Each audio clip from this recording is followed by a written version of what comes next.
Today in First Minister's Questions, I questioned the First Minister on the deeply distressing news that the Royal College of Surgeons identified that in excess of 150 patients had died prematurely on an NHS waiting list here in Wales for cardiac surgery. Frankly, it's just not good enough that the First Minister isn't addressing these concerns. The Royal College of Surgeons had to follow up with Health Inspectorate Wales to find answers for some of the questions they posed over 6 months ago.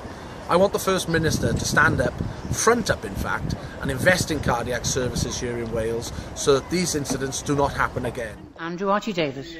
Thank you, Presiding Officer. First Minister, could you explain today why some cardiac patients have been referred over the bridge to Bristol to have their treatment for cardiac problems sorted out there because, regrettably, the waiting lists are so great here in Wales? To get treatment sooner.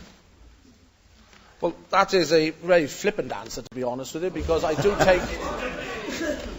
do take the point that obviously they would have to be having their treatment as quickly as possible, and by commissioning that treatment in independent hospitals on the other side of Offa's Dyke will allow that to happen.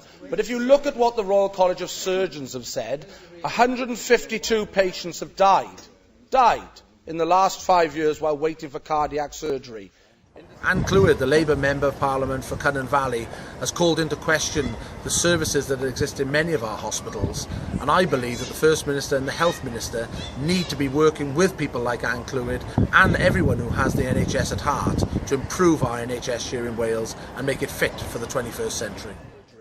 In December 2013, 183 patients had been waiting over 36 weeks for such surgery, and this is the highest number since October 2009.